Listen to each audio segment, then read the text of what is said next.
오늘은 이 주님의 십자가를 하나님의 화해라는 주제로 그런 관점에서 말씀을 증거하도록 하겠습니다.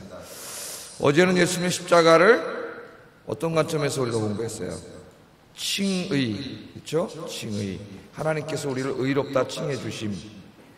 칭의를 소극적으로 말하면 뭐라 그랬습니까? 속죄라 그랬죠. 속죄.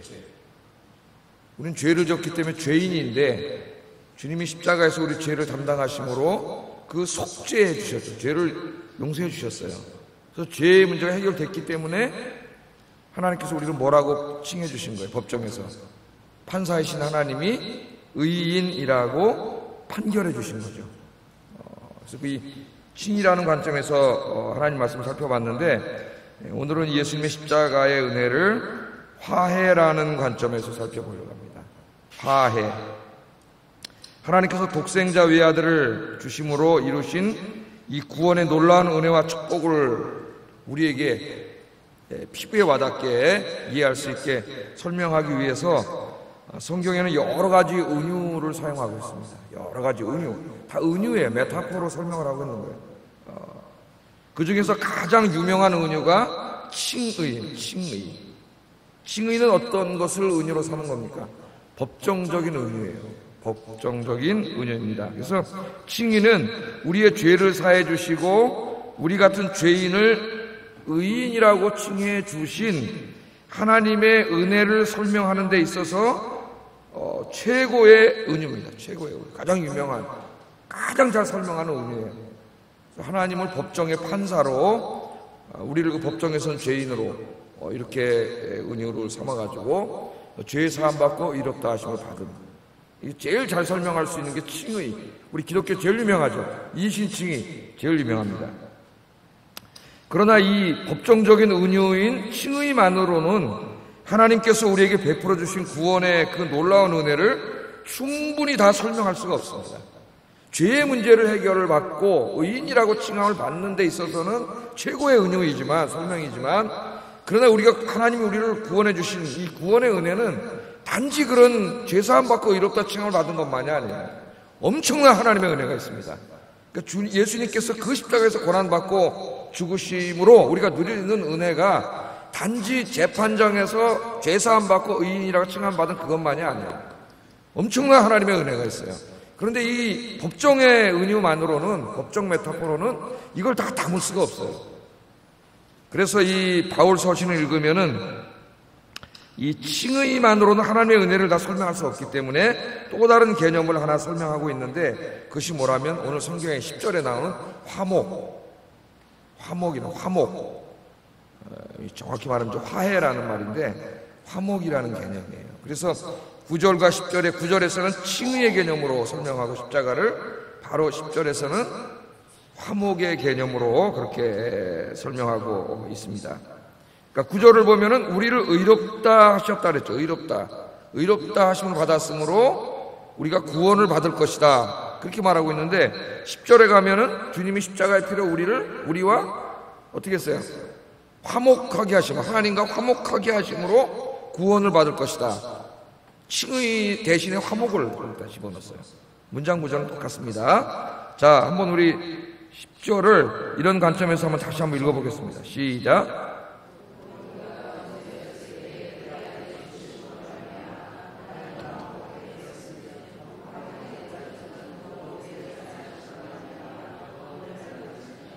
아멘. 자, 여기 보면은 우리가 곧 원수 되었을 때에, 원수, 누구랑 원수가 되었어요? 이 원수 그러니까 벌써 뭘 말하고 있는 걸 알 수 있어요. 관계를 말하고 있습니다. 관계. 그러니까 이 칭의는 법정의 용어예요. 법정. 관계하고 상관없어요. 판사가 뭐 죄인하고 무슨 관계론적으로 설명 안 하자. 그 사람 유죄 의무를 따져서 판결을 내리면 그만이에요. 그러니까 판사로서의 하나님의 은유를 가지고는 하나님과의 친밀한 관계 속에 나타나는 사랑을 다 다루는 거예요. 칭의는 어떻게 보면은 하나님과 우리 사이에 어떤 따뜻한 인격적인 교류라든가 정의라든가 이런 걸 다 설명할 수 없습니다. 그냥 판사일 뿐이에요. 그런 이미지밖에 보이지가 않아요.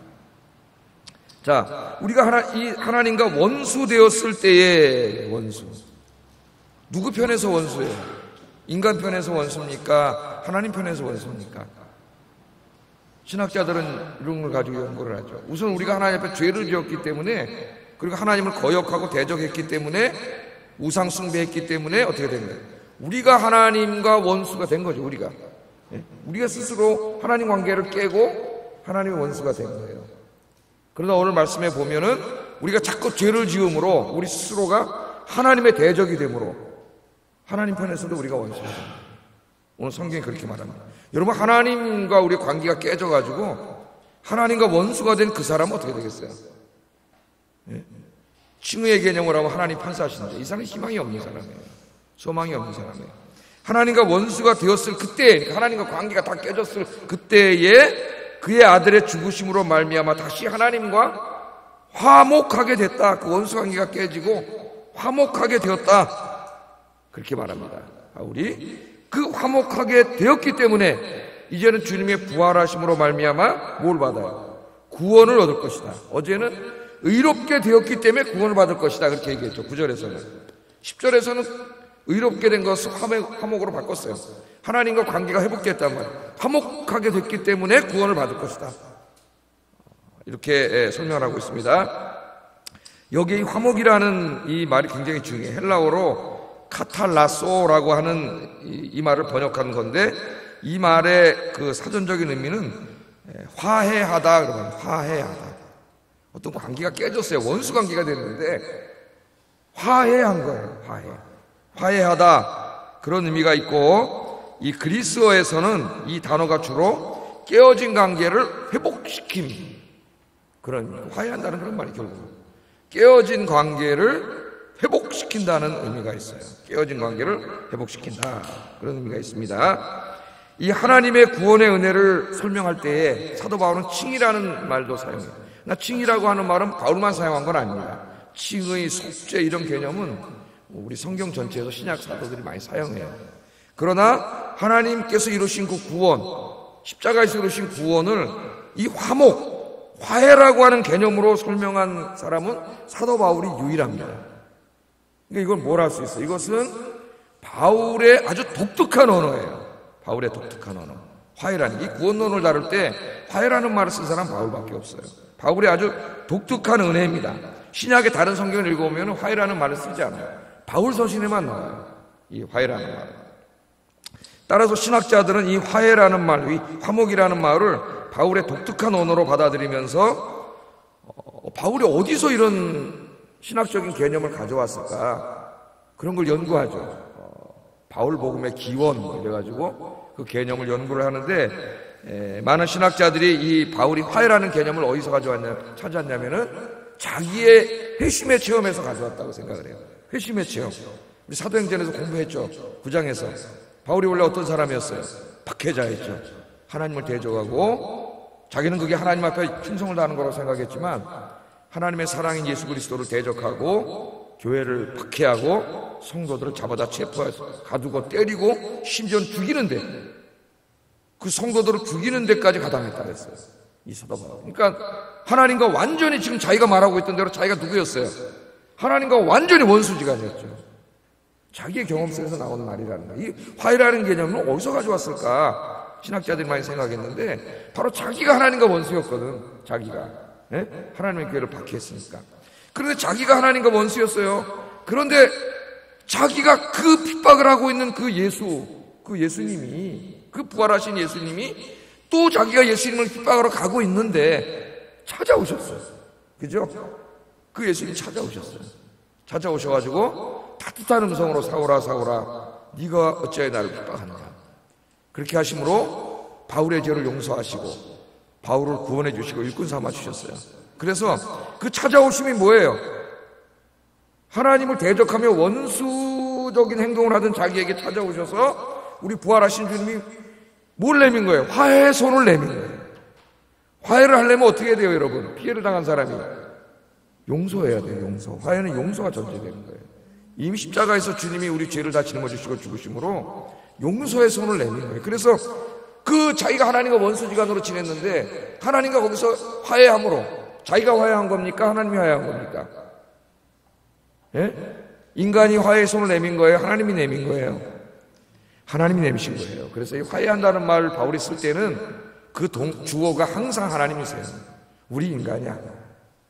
하나님이 화해의 손을 내미신 거예요. 하나님이 피해자이신데, 예? 그리고 하나님은 화해의 손을 내밀 필요가 없어요. 하나님 전능하신 하나님이시고 우리 피조물이에요. 그냥 하나님께 원수적인 행동을 하는 자를 그냥 심판하시면 그만이에요. 하나님이 사랑하시기 때문에 화해의 손을 내밀었어요. 그때 바울이 깨달은 게 뭐냐면은 하나님과 관계가 회복된 걸 깨달은 거야. 하나님 나에게 화해의 손을 내미셨구나. 여기서 하나님의 구원의 은혜를 설명하는데 화해라는 개념을 자기 경험에서 온 거죠. 내가 하나님께 원수 됐을 때에 오늘 그러잖아요. 네? 그리스도께서 십자가에서 죽으심으로 그 내 이 죄값을 사해 주심으로 하나님이 나에게 화해의 손을 내밀어 주셨다. 그래서 화해라는 개념을 사용하란 말이다. 이 화해는 아까 말한 것처럼 관계론적인 의미입니다. 칭의는 뭐라 그랬어요? 법정적인 의미예요. 법정적인 의미. 그러니까 칭의 그러면 하나님이 어떤 이미지가 떠올라요? 판사 이미지가 떠올라요. 그러나 이제 관계론적인 관계가 회복됐습니다. 관계가 회복됐어요. 그래서 이 화목 그러면 어떤 개념이 떠오르냐면 하나님이 아버지로서의 모습이 떠올라요. 관계가 회복됐어요. 관계 회복의 제일 중요한 개념이 뭐냐면은 하나님이 우리의 아버지 되어 주심입니다. 우리는 하나님의 자식됨. 그게 관계 회복이에요. 하나님의 아버지이시고 우리가 하나님의 자녀가 됨. 원수가 됐는데 우리가 죄를 져서 원수가 됐는데 하나님이 찾아오셔서 화해의 손을 내밀었어요. 그 화해의 기초는 뭐예요? 우리 그냥 죄인인데 화해의 손을 내밀었나요? 예수님의 십자가예요. 십자가.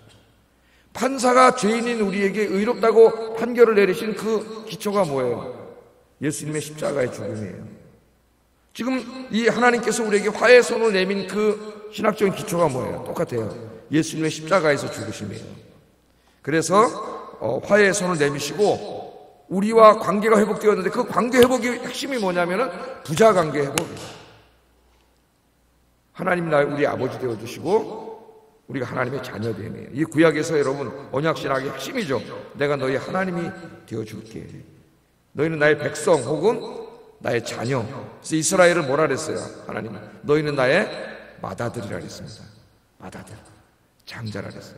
인간의 죄를 지음으로 이 관계가 깨진 거예요. 예?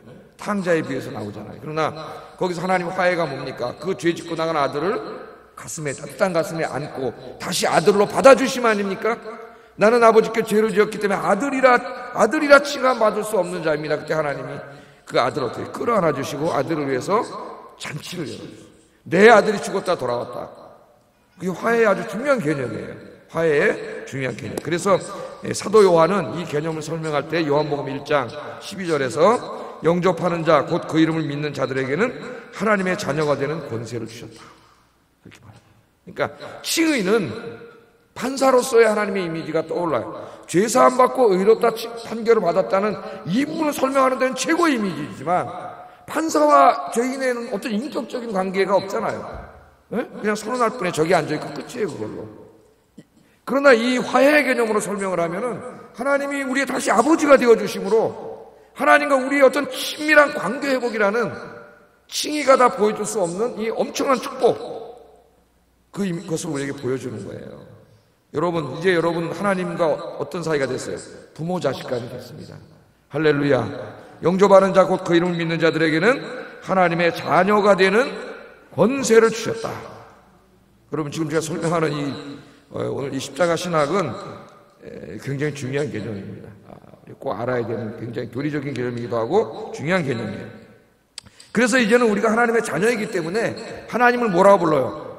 아버지라고 불러요. 아버지. 그래서 예수님이 하나님을 아버지라고 부르라고 가르쳤더니 유대인들이 돌멩이 들고 때려 죽이라 그랬어요. 이런 시성 모독할 놈들. 에? 그러면서 뭐라 그랬어요? 하나님은 저 위에 계신 초월하신 거룩하신 하나님인데 그 하나님은 어떻게 아버지라고 그래요? 그걸 모르고 하나님께서 화해의 손을 내미신 걸 모르고 우리를 아들 삼아주신 걸 모르고 예수님이 주기도문 할 때도 뭐라 그래요? 하늘에 계신 우리 아버지요. 그렇게 부르지 않았습니까? 그래서 로마서 8장 15절 17절 한번 찾아보겠습니다. 로마서 8장 15절 17절.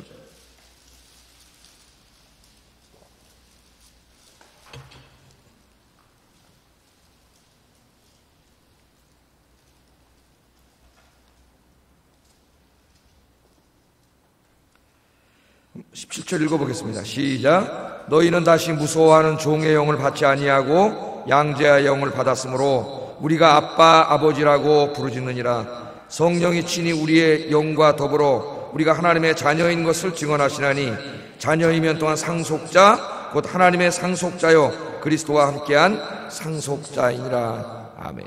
이 지금 예수님 십자가에서 이루신 이 축복이 얼마나 위대한 건가를 설명을 합니다. 단지 죄 용서받고 의롭다 칭함을 받은 것만이 아니라 하나님과의 관계가 다시 회복돼서 하나님이 우리 아버지가 되어주셨다는 거죠. 그래서 우리가 하나님을 이제는 아빠 아버지라고, 여러분 기도할 때마다 하나님 아버지 그냥 부르지 마세요.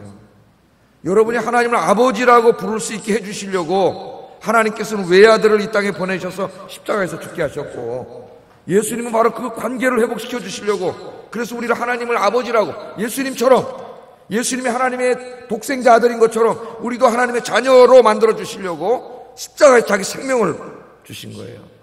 그 은혜 때문에 우리가 하나님을 아버지라고 부를 수 있게 된 거예요. 하나님 아버지, 우리 그냥 기도할 때 그러잖아요. 하나님 아버지, 하나님 아버지. 그래서 여러분, 하나님 여러분의 아버지세요. 믿습니까?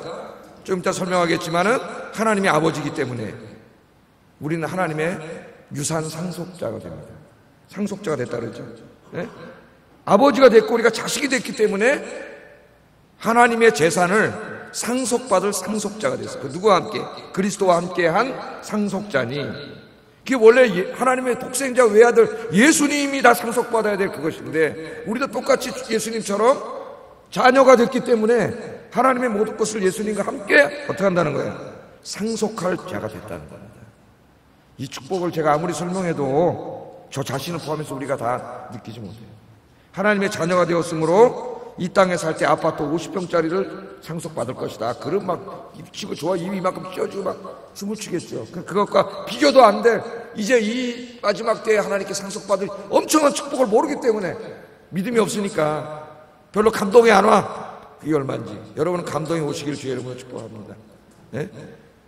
기도하고 말씀 묵상하는 사람은 이 감동이 와요. 감동이. 자, 그래서 예수님께서는 기도를 가르쳐 주실 때도 하나님을 어떻게 불러요? 하늘에 계신 우리 아버지요. 그 주기도문 강의할 때 제가 강의를 했는데, 한 번 또 주기도문 강의를 새로운 버전으로 한번 제가 강의를 하겠습니다. 하늘에 계신 그 초월하시고 거룩하신 창조주 하나님이 나와 아무 상관도 없는 분이거나 단지 판사이시거나 단지 왕이신 분만이 아니라 바로 그 위대하신 왕이요 판사이시고 창조주신 하나님이 십자가의 은혜로 나의 뭐가 되셨어요? 아빠가 되셨어요. 아빠가. 네, 아버지가 되셨습니다. 그래서 기도할 때도 우리는 하나님을 뭐라 불러요? 하나님 아버지. 그래서 우리의 기도는 아버지에게 나의 필요한 것을 달라고 요청하는 것이에요. 거기서 요청. 아버지에게. 그러나 우리 육신의 아버지는 내가 아무리 요청해도 다 줄 수 없어요. 예? 또 아버지 때문에 상처받은 사람들도 많아요. 우리 아버지가 좋은 아버지가 못돼가지고. 예? 그러나 여러분, 하나님 아버지는 신실하진 않으셨어요. 여러분의 진짜 좋은 아버지세요. 하나님께서. 하나님께 요청하면 하나님이 들어주세요. 우리가 자식이기 때문에 그냥 하나님과 한 인간 사이의 만남이 아닙니다. 이제 여러분의 기도는 여러분 자식인데 아버지한테 나와서 얘기하는 거예요. 아버지한테. 예? 아버지한테 와서 오늘 아침에 얘기하러 온 거예요. 인생의 문제도 상의하고. 그런데 그 아버지는 너무 좋은 아버지시고 내가 얘기하는 모든 것을 능히 이루어 주실 수 있는 아버지세요. 그래서 예수님이 뭘 먹을까 입을까 마실까 그런 거 염려하지 말라 그랬죠. 예? 하늘에 계신 아버지가 다 이것이 너에게 있어야 할 줄 알고 계신다 그랬어요. 한번 마태복음 6장 31절 32절 찾아보겠습니다. 성경책 찾으면 잠이 확 깨야지. 마태복음 6장 31절 32절.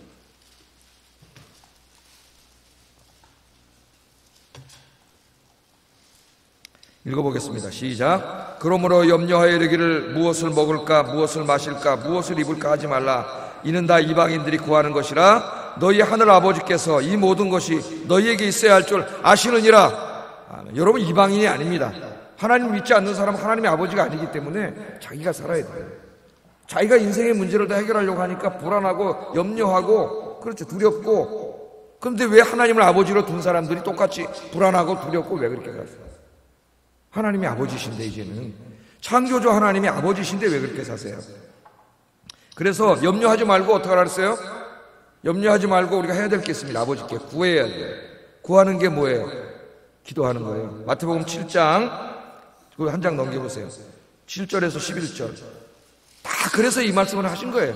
예수님께서. 같이 읽어보겠습니다. 시작. 구하라 그리하면 너희에게 주실 것이요 찾으라 그리하면 찾아낼 것이요 문을 두드리라 그리하면 너희에게 열릴 것이니 구하는 이마다 받을 것이요 찾는 이는 찾아낼 것이요 두드리는 이에게는 열릴 것이니라. 너희 중에 누가 아들이 떡을 달라 하는데 돌을 주며 생선을 달라 하는데 뱀을 줄 사람이 있겠느냐? 너희가 악한 자라도 좋은 것으로 자식에게 줄 줄 알거든 하물며 하늘에 계신 너희 아버지께서 구하는 자에게 좋은 것으로 주시지 않겠느냐? 아멘. 어떤 사람은 이 말씀을 읽어놓고 갑자기 누가복음을 또 읽으면서 누가복음에 보면 구하는 자에게 성령을 주시지 않겠느냐, 누가가 이렇게 세밀하게 적용을 해놨거든요. 그래서 이것을 성령이라고 이렇게 누가복음을 통해서 거꾸로 또 해석을 하는 이런 어리석은 자들이 있어요.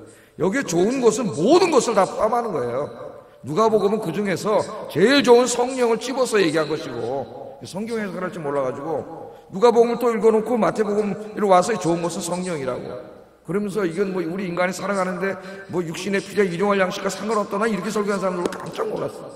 너무 무지, 성경 해석이 너무 무지한 목사들이 신학 공부 안 돼서.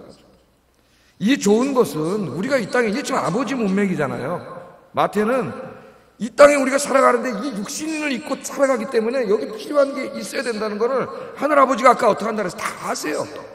아프면 건강해야 되고 살아가는데 돈도 있어야 되고 먹을 것도 있어야 되고, 기독교가 뭐 그걸 다 무시하는 게 아닙니다, 여러분. 그거를 기도한다고 믿음이 없는 게 아니에요. 일용할 양식을 아침마다 어떻게 하라 그랬어요? 오늘도 우리에게 일용할 양식을 주세요. 주기도문이 언제 하는 기도라고요? 아침에 하루를 시작하기 전에 하는 기도예요. 오늘 내 사업과 직장과 모든 것을 위해서 하는 기도하라 그랬어요. 그거에 욕심 부리고 빠져가지고 하나님보다 그걸 더 사랑하지 말라는 것이지, 우리 육신의 필요를 하나님이 아세요. 우리 아버지이기 때문에 뭘 입을까 먹을까 마실까 염려하지 말라고 이방인들이 다 염려하지, 하늘에 계신 너희 아버지가, 하나님이라고 안 그러고 뭐라 그래요? 너희 아버지가 이게 너희에게 필요할 걸 다 아신다. 그러니까 염려하지 말고 기도해라, 구해라. 구하라 그러면 어떻게 돼요? 구하는 자에게 좋은 것을 주신다는 거예요. 좋은 것으로. 여러분 이거 잘 들으세요. 우리는 내가 막 뭘 달라 그러는데 그게 좋은 건지 나쁜 건지 모르고 욕심에 끌려서 막 달라 그럴 때가 있어요, 하나님 앞에. 근데 하나님은 욕심에 끌려서 달라는 걸 그대로 주지 않아요. 왜? 그 위험하기 때문에 우리에게. 뭘로 주세요? 좋은 것으로 주세요. 우리에게 유익한 것으로. 때로는 내가 달라 그러고 아니라 엉뚱한 게 와가지고 이걸 모르는 사람은 불평하는 사람이 있어요. 하나님은 여러분에게 좋은 것으로 주시는 줄로 믿습니다. 하나님 주신 건 다 좋은 거예요. 저희도 어제도 뭐 이렇게 애들 문제 이렇게 얘기하다가 자기는 이렇게 이쪽으로 가고 싶었는데 이쪽 부서로, 야, 하나님이 그리로 보내셨을 때는 다 하나님의 이유가 있다. 감사해라. 하나님은, 내 생각은 저기가 좋은 것 같은데 하나님은 다 보세요. 멀리 보시고 다 아시기 때문에 가장 좋은 것으로 보내시는 거예요. 그러니까 여러분 모든 거 감사함으로 받아들이시기를 주의 이름으로 축복합니다. 염려하지 말고 열심히 기도하세요. 단지 기도가 아니라, 기도는 뭐예요? 저기 계신 하나님 앞에 나가서 기도하는 게 아니라 저기 초월에 계신 거룩하신 창조주 하나님이 바로 나의 아빠예요. 아빠. 아버지, 너무 좋으신 아버지, 나를 너무나 사랑하시는 아버지, 독생자까지 주신 아버지, 가장 귀한 것까지 아낌없이 주시는 아버지, 그 아버지 앞에 나와서 이렇게 새벽마다 하루를 시작하기 전에 열심히 기도하시고 요청하셔서 다 사랑하시는 아버지의 사랑을 듬뿍 받는 여러분 되기를 주의 이름으로 축복합니다. 그렇게 하라고 예수님이 십자가에 달려 돌아가신 거예요. 오늘 그 설명을 하잖아요. 자, 이 땅에서 하나님 그렇게 해주실 뿐만 아니라 하나님이 이제 이 땅에 하나님 나라를 완성시킬 때에 아까 뭐가 된다 그랬어요? 자녀이기 때문에 뭐가 된다고? 상속자가 됐다 그랬잖아요. 여러분 재산은 누구에게 물려줍니까? 자녀에게 종에게 물려주지 않아요. 자녀에게. 그 유산 상속의 개념을 바울이 가져와가지고 너희가 이제 하나님의 자녀가 됐기 때문에 화해, 하나님과 관계가 회복돼서 부자지간의 관계가 회복됐고 자녀가 됐기 때문에 이제 하나님께 다 우리 것. 하나님이 우주를 창조하셨는데 이 우주 안에 존재하는 모든 것이 다 하나님의 것인데 여러분이 자식이기 때문에 이제 그것을 누구에게 상속해줘요? 여러분에게 상속해주세요. 이까지 무슨 서울의 땅 100평 정도가 아니라 강남에 여러분 땅 1000평만 누가 주면은 어떻게 될까요? 누가 강남에 저한테 목사님 제가 땅 1000평 드릴게요. 저 신사동에, 강남구 신사동에. 그럼 제가 땅 1000평 받으면 어떻게 될까요? 타락할 것 같아요. 목회 안 하고 타락할 것 같아요. 하나님께서 안 주시는 거예요. 이거는. 그 정도가 아니에요. 여러분, 이 상속받을 게 어마어마해요. 상속받아요. 하나님이 다 주세요. 자녀이면 또한 상속자 곧 하나님의 상속자요, 그리스도와 함께한 상속자. 예수 그리스도가 하나님의 외아들로서 상속받아야 될 그것을 똑같이 상속받는 자녀의 자격을 가졌어요. 여러분은 하나님의 자녀예요. 믿습니까? 기대하세요. 이걸 소망하시라고. 이게 기독교의 기대고 이게 기독교의 소망이에요. 여러분. 그래서 우리는 하나님의 상속자이기 때문에 잠깐 머물다 갈 이 세상에서는 가난할지 모르지만 하나님의 나라에서는 부자. 자기가 누군지 알았어요. 바울은 이러한 그리스도인의 삶의 실존을 이렇게 말합니다. 이것도 한번 찾아보겠습니다. 고린도후서 6장 9절 10절. 고린도후서 6장 9절 10절.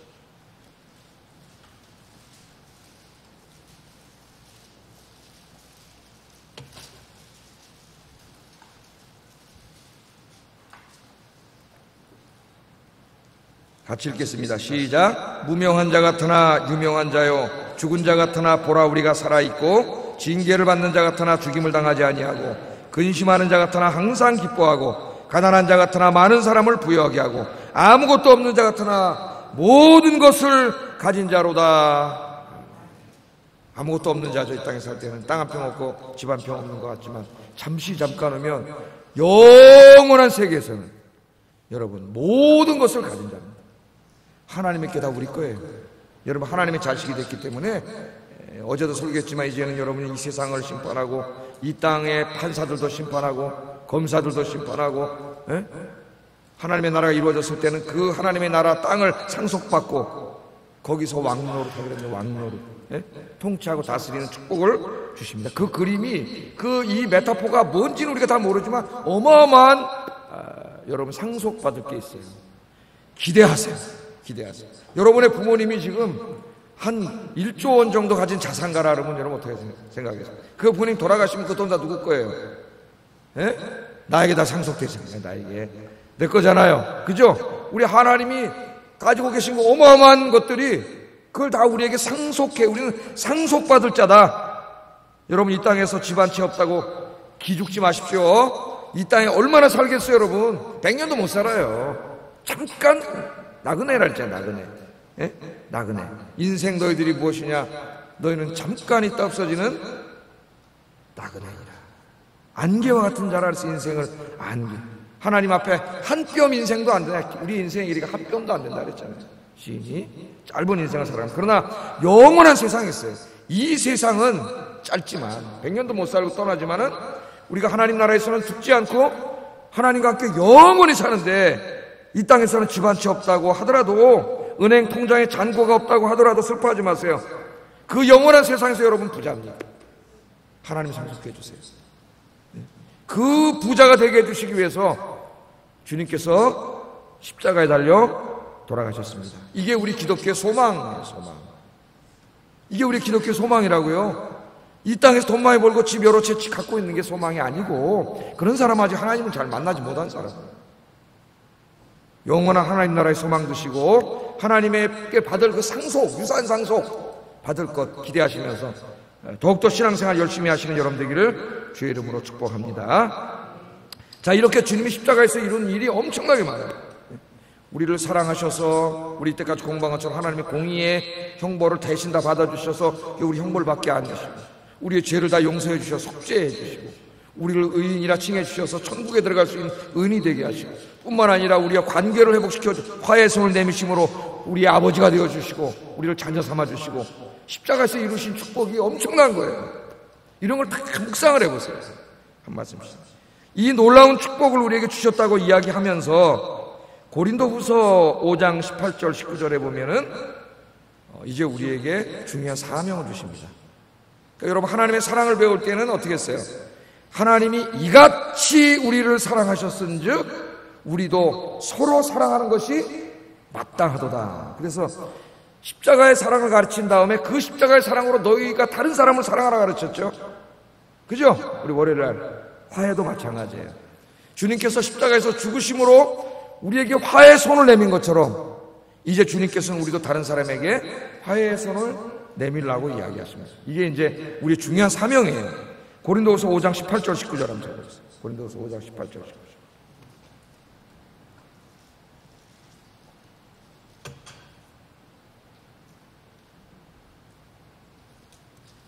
같이 한번 읽어보겠습니다. 시작.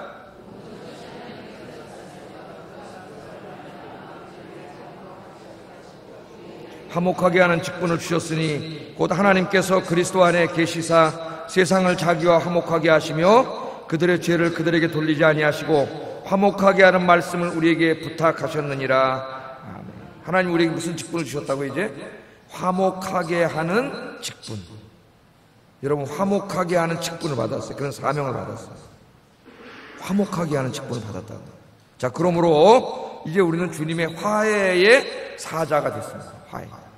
화해를 이루는 메신저가 됐단 말이에요. 하나님의 대사가 됐어요. 화해의 사자가 됐습니다. 두 가지 의미가 있어요. 첫째는 우리들이 하나님의 화해의 은혜를 받은 자로서 다른 사람들과 화해하라는 거예요. 화해는 뭐가 전제된다고요? 용서가 전제됩니다. 나에게 잘못한 사람과 내 화해의 손을 내밀려면 내 마음으로 그 사람을 용서하지 않으면 화해할 수 없어요. 주님이 십자가에서 우리 죄를 위해서 죽으심으로 용서하시고 죄를 화해의 손을 내민 것처럼 이제 우리들의 중요한 사명이 뭐예요? 나와 관계가 깨진 사람. 에? 내가 잘못한 거 아니야. 저 사람이 나에게 잘못했어. 오케이. 하나님 알고 계세요. 그런데 하나님께서 우리가 잘못했을 때 어떻게 화해의 손을 내민 것처럼 우리가 이제 어떻게 해야 돼요? 화해의 손을 내밀어야 됩니다. 누구에게? 나를 기분 상하게 한 사람, 나에게 상처 준 사람, 나에게 손해를 끼친 사람, 뒤에서 나를 비방하고 다니는 사람, 그런 사람들 내 마음속에 도저히 용서할 수 없어. 생각만 해도 화가 확 나는 그런 사람들 어떻게 하라고요? 용서하라는 거예요. 용서하고 화해하라는 거예요. 그래야 주님의 화해가 완성이 돼요. 우리가 서로 사랑할 때 너희 안에서 십자가의 사랑이 완성된다 그랬잖아요. 요한일서 4장. 그것과 마찬가지로 주님이 이루신 화해 사역이 내가 그 사람을 용서하고 화해의 손을 내밀 때 내 삶 속에서 그 주님의 화해 사역이 완성돼요. 여러분 이걸로 위해서 기도해야 됩니다. 주님은 십자가를 지셨어요. 십자가를 지는 그 마음으로 여러분 이제 이 고난주간에 기도하시면서 정말 이제 화해의 손을 내밀어야 돼요. 그래야 여러분 진정한 주님의 자녀가 되는 거예요. 뿐만 아니라 내가 화해할 뿐만 아니라 관계가 깨져서 서로 원수처럼 살고 있는 사람들이 있어요. 우리 교회 안에서도 그러잖아요. 서로 관계가 깨져갖고 서로 비방하고 욕하고 다니고 헐뜯고 다니고 이런 사람들이 있어요. 어떻게 됩니까? 그리스도인들은 그 관계를 화해시키는 일을 힘써야 돼요. 화해. 예? 이게 하나님이 우리에게 주신 중요한 사명이에요. 그런데 반대로 그 관계를 깨트리거나 악화시키고 다니는 사람들이 있어요. 서로 이게 뭡니까? 이간질하는 거죠. 그래서 잠언을 보면 하나님께서 제일 싫어하는 것 67가지가 있는데 그 중에 하나가 뭐냐면은 형제를 이간하는 자예요. 이간하는 거죠. 잠언 6장 16절 19절에 이렇게 나와 있어요. 여호와께서 미워하시는 것 곧 그의 마음에 싫어하시는 것이 67가지 있으니 쭉 말하다가 거짓을 말하는 망령된 증인과 그러니까 거짓말하는 자죠. 및 형제 사이를 이간하는 자입니다. 하나님이 제일 싫어하는 죄 중에 하나가 뭐냐면 형제 사이를 이간하는 자. 여기 가서 제가 삭삭해갖고 두 사람도 사이에 몰이 두 사람이 원수가 되어 있는 거예요. 원수가. 이 이간하는 이 죄가 하나님 앞에 가장 커요. 하나님 뭐라 그러셨어요? 이간하는 자가 아니라 어떤 자가 돼야 돼요? 화해시키는 자가 돼. 화평케 하는 자, 화목을 만드는 자. 우리말에 뭐 화평, 화목, 화해 여러 가지로 번역을 했는데 관계를 회복시키고 화평케 하는 일에 힘써야 돼요. 근데 이걸 반대로 이간은 누가 시키는 거예요? 마귀가 시키는 거예요. 마귀에게 사용되는 도구가 되는 거예요. 마귀가 준 직분이에요. 그거는 우리가 하면 안 돼요. 화해 일을 해야 돼요. 화해 일을. 그래서 야고보서 3장 18절에 보면은 화평하게 하는 자들은 화평으로 심어 의의 열매를 거두느니라. 아멘. 여러분이 화해에 힘쓰는 것이 뭐라고요? 화평으로 화평이라는 씨앗을 뿌리는 것과 마찬가지. 씨를 뿌리면 뭐가 나요? 열매가 나지. 열매가. 화평이라는 씨앗을 내가 열심히 뿌리면 의의 열매를 거둬요. 화평의 열매를 거둬요. 그래서 여러분들이 내가 다른 사람과 화해 손을 내밀고 용서하고 화해하면 그 사람을 얻는 복을 누리게 되고, 여러분이 화해하는 사람들을, 싸우는 사람들을 이간시키는 사람이 아니라 화해시키는 일을 열심히 하면 그 씨앗을 뿌렸기 때문에 우리 교회가 어떻게 되는 열매를 얻을까요? 온 성도들이 하나 되는 열매를 얻어요. 하나님이 제일 기뻐하시는 교회를 만드는 열매를 거두면 여러분 제일 복받는 사람이 되는 거예요. 하나님 앞에 힘쓰라 그랬습니다. 그래서 예수님도 산상설교에서 화평케 하는 자는 복이 있나니 그들이 하나님의 아들이라 일컬음을 받을 것입니다. 여기 연결을 시키잖아요. 하나님의 자녀의 삶의 특징이 뭐예요? 화평케 하는 자입니다. 화평케 하는 자. 여러분이 화해의 직분을 잘 감당하시는 여러분 되시기를 주의 이름으로 축복합니다. 이 고난주간에 기도하세요. 내 입술이, 내 삶이, 내 만남이 이간시키는 자가 아니라 원수지간에 있는 사람들도 화해시키는, 하나 되게 하는, 사랑하게 하는 그런 삶이 되게 해주세요. 그렇게 고난주간에 기도하시기를 주의 이름으로 축복합니다. 말씀하시겠습니다. 자, 우리는 예수님의 십자가의 은혜로 하나님과 화목되었고, 그래서 하나님이 우리의 아빠가 되어주셨어요. 하나님의 자녀가 됐습니다. 우리의 육신의 필요를 하나님 잘 아셔요. 무엇을 먹을까 마실까 입을까 염려하지 말고 아빠 하나님께 나가서 기도하는 삶을 살게 해주세요. 첫 번째 기도죠. 두 번째, 우리는 하나님의 자녀가 됐기 때문에 상속자입니다. 이 땅에 썩어 없어질 것에 소망 두지 말고 하나님이 우리에게 상속해 주실 영원한 유산을 소망하며 살게 해주세요.